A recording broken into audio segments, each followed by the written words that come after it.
A1C reduction is comparable.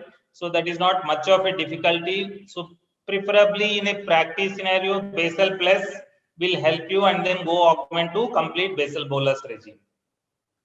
The commonest question, another thing is asked is, which meal is better to start the prandial insulin? Is it the major meal of the day?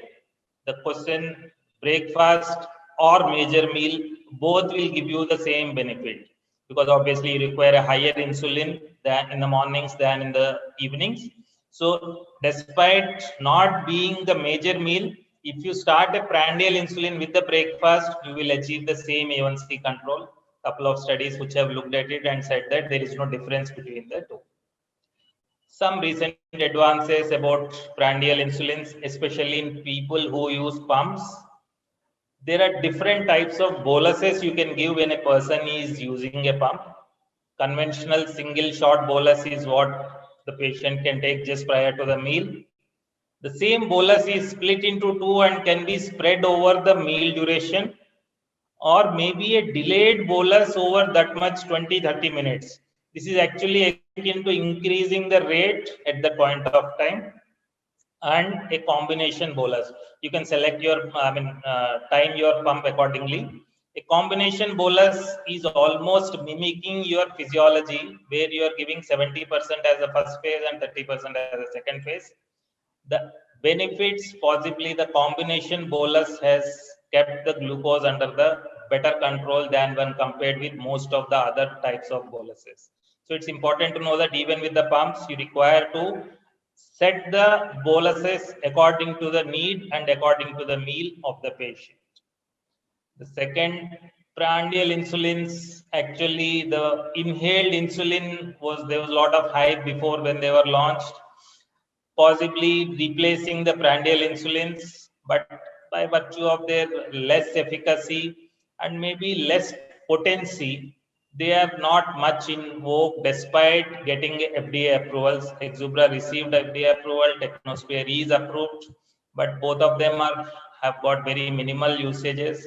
If you just look at the comparison of their efficacy, the only difference being the absorption is almost very rapid absorption, but the effect lasts almost only to about 2.5 to 3 hours.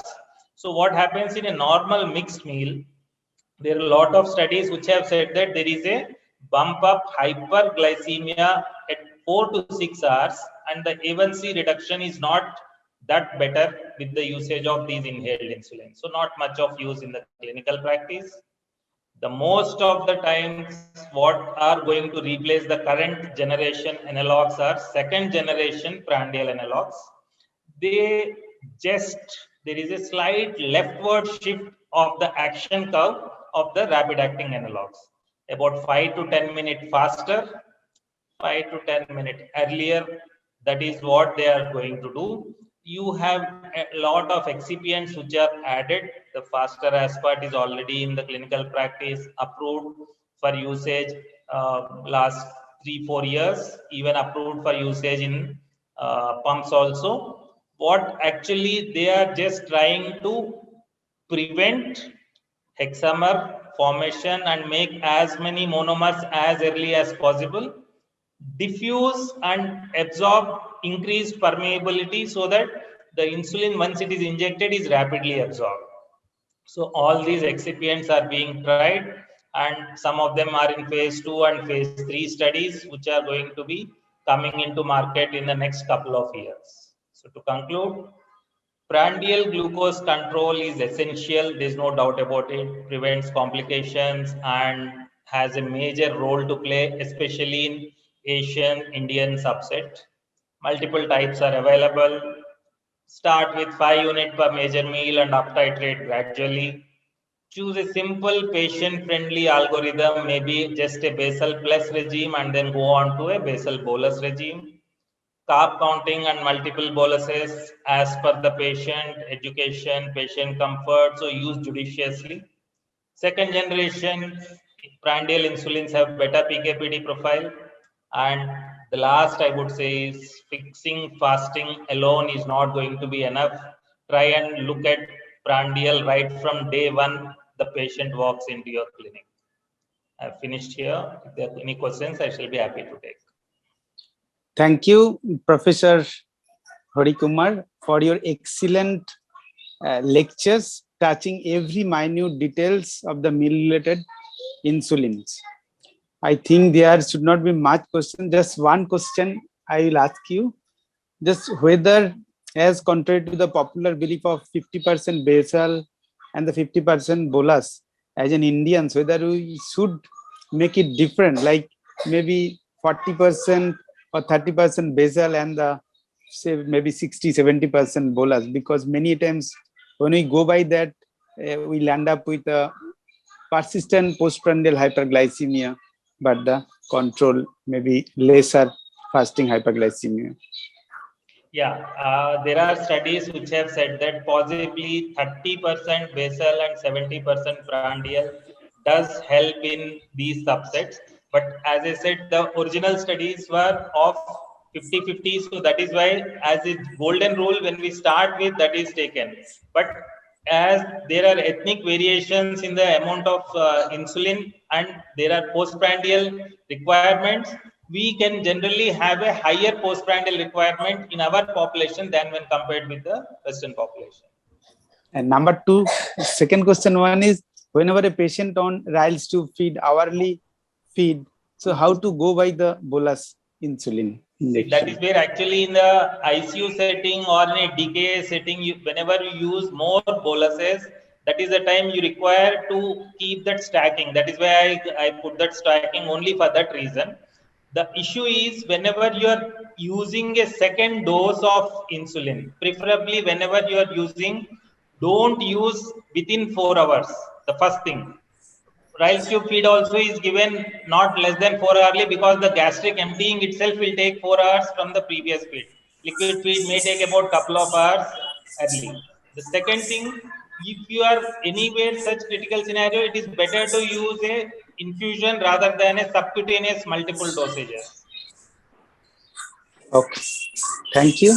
So if there is any question, one or two questions can be asked.